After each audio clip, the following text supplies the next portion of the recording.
Okay, so as Kaylin said, I'm Ellery McQuilkin, and I go to Lee Reading Elementary School, and I'll be going into 8th grade, and I've lived in the Mono Basin for my whole life, so I've always been interested in science, and Mono Lake in particular. It's just right here, and it just has all these great things that I've always been interested in. And I read a paper about refugia that my dad showed me, and it really interested me, so I wanted to find out more. Okay, so my question was, does Mono Lake experience extra cooling in the winter due to its unusual local topography? So my hypothesis was that Mono Lake experiences extra cooling in the winter due to the cold air pools that form in the Mono Basin. So a cold air pool forms when there's high atmospheric pressure, little to no winds, and it's winter. And what happens is because since the air is so still, the cold air separates from the warm, and the cold air, being heavier, will sink to the bottom of a basin or valley. And in the Mono Basin, Mono Lake sits at the bottom of the basin. So all of that cold air sinks to the bottom and sits right on top of Mono Lake. So to test my hypothesis, I needed sensors in Mono Lake measuring the water temperature, and I needed sensors varying elevation so I could see when a cold air pool formed and if it affected the lake temperature. So the first thing I did was I needed to have a way to measure the water temperature at Mono Lake. So I invented monopoles, and you can see them in the picture here. And I can, so this is what it looks like, and basically it's just pieces of PVC that are put together with these connectors. So the top.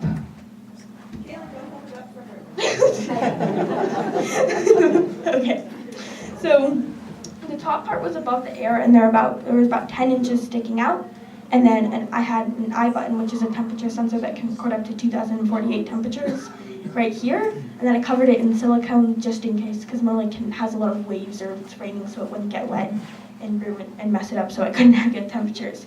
And then my sensors that were underwater, I used hobos, which can record up to 52,000 temperatures.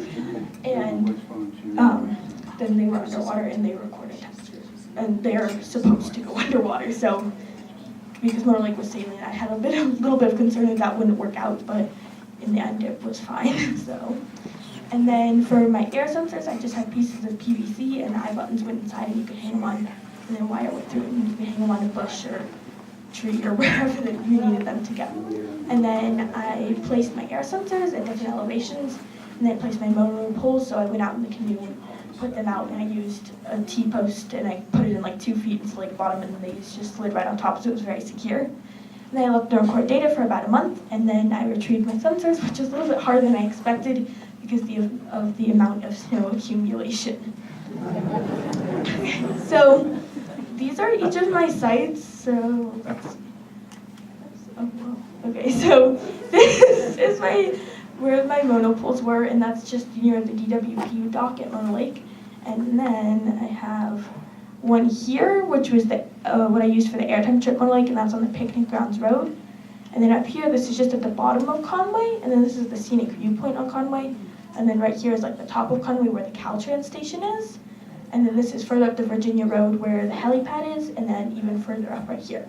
And my one right here, the furthest up, I couldn't get because of the snow, and I couldn't get my one at the top of Conway either because the tree that it was in got buried. So, so this is me placing the monopoles, and you can see the different parts, and it just slid right onto the T-post. And then the rope went through it and attached it to the other one, just in case one fell apart or became dismantled, something bad happened to it, and I lost my data. So I had 2, so I wouldn't have a problem. And they connected to the anchor that you see right here, and then that went on a rope into land where there was another anchor. So it was a very secure setup. And then notice that there's about 10 inches of the monopole showing in that picture. But as we go further on, you can see that it's not really like that anymore. So here there are a ton of waves. It's like pretty crazy, and it's a good thing I waterproofed my eye buttons because who knows what would have happened because the lake rose so much they would have gotten wet and it could have messed them up. But then you can see it's about there's not a drastic change in the lake temperature in this lower one, but in the upper one you can see that it's definitely not. It's getting closer to the sensor than it was when I first placed them. And then when I retrieved them, there was only about 3 inches showing anymore, and the eye buttons were underwater, so it was definitely a good thing I waterproofed them.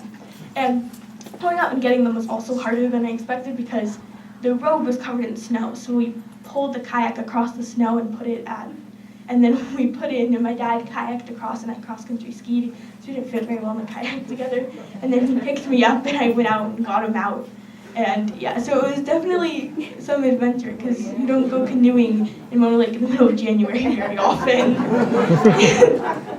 So, and then to get my sensor at the helipad, I just cross-country skied up the road because it was covered in snow, but that wasn't too bad because it was only a little ways up. So, this is a comparison between the upper sensor in the monopole and the lower. And the upper is the blue, and the lower is the pinkish purple color. So you can see that they're following generally the same path, but sometimes the upper sensor will be a little bit warmer, it'll be a little bit colder. And this is because there's only about 10 inches of water to the between it and the surface, whereas the lower one has 32 inches between it and the surface. So the upper one has there's not as much insulation, so the air temperature affects it more. And because of this, I used the upper sensor for my analysis. Okay, so the blue line is the water temperature at Mono Lake, and then the green line is the air temperature at Mono Lake, and the pink line is the air temperature at the helipad. And since the helipad is about 8,600 feet, and Mono Lake is at 6,400 feet, it's about 2,200 feet higher, you'd normally expect it to be about 4 to 6 degrees colder there. But you can see there are some places where that's not the case. Right here, the helipad is warmer. Right here, the helipad is warmer. And right here, the helipad is warmer. And in those places, a cold air pool has formed. And you can see that every time after a cold air pool forms, the lake temperature drops. So this right here, the cold air pool forms, the lake temperature drops about 2 degrees. Right here, it drops again 2. And then you can see that it drops right here as well. And there's not actually a cold air pool right here. It's just a very cold day, and the lake temperature will cool down because of just a cold day. But the cold air pools they form when there are unique conditions in an area. In the Mono Basin, being a basin, they can form here, but they don't form in all places. So the Mono Lake is getting extra cooling when the cold air pools form. So this is a close-up of the cold air pool. So you can see that the cold air pool forms, and then the lake temperature drops, and then you have more of what a normal day would look like. So if this cold air pool hadn't been there, then you would never have seen that drop in the temperature. It would have been relatively the same. It would have been like that pretty much the whole time. So these cold air pools are giving Mono Lake extra cooling, and that's cooling that you're not going to see in most lakes because you have to have certain characteristics. And Mono Lake in particular as well, because since it's saline, that protective layer of ice never forms, so it remains open to all this extra cooling throughout the whole winter. So this graph shows my overall experiment, which was 39 days, how many were cold air pool days and how many were regular days. So 12 were regular days, that's 31%, and 27, that's 69%, were cold air pool days. So I had relevant data from both. The majority of my project, a cold air pool had formed, and this was just over a month. So in the whole winter, a lot of cold air pools are forming, which means Mono Lake is getting a lot of extra cooling. And this graph shows on my extreme cooling days how many were formed on regular days and how many formed on cold air pool days. And an extreme cooling day is when the air is 10 degrees or more colder than the water. So it's basically just a very cold day. And you can see that of those 18 days, only one was on a regular day, that's 6%. Whereas the other 17, that's 94%, were on cold air pool days. So you got that one cold day where the lake cooled down, but the other 17 were caused by cold air pools.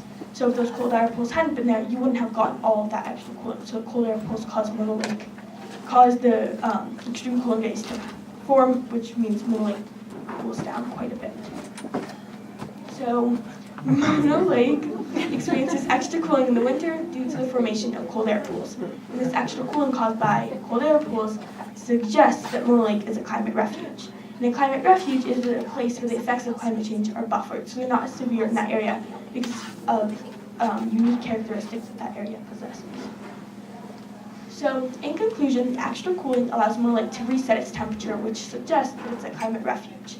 And what happens is, as the surface temperature will warm up in the summer, and more so because of climate change. But in the winter, when the cold air pools form, it takes the heat out of the water, and it causes the lake to reset its temperature. And it does this every year. So instead of seeing a general incline of warming in Mono Lake, you'll see that it resets its temperature. And this is what suggests that Mono Lake is a climate refuge. And since Mona Lake is a rest stop for millions of migratory birds, and it's home to trillions of brine shrimp, it's this incredibly unique ecosystem. And if it was to be affected more drastically by climate change, it could be incredibly harmful for those species. But luckily, Mona Lake is a climate refuge, so the species that live there will continue to thrive for longer than you would see in other habitats. So this is why refugia like Mona Lake need to be protected, because as climate change starts to impact us more, we become safe havens for animals and humans alike, and they'll become those places that are really safe. You can go there and see what it used to look like, so they really need to be protected.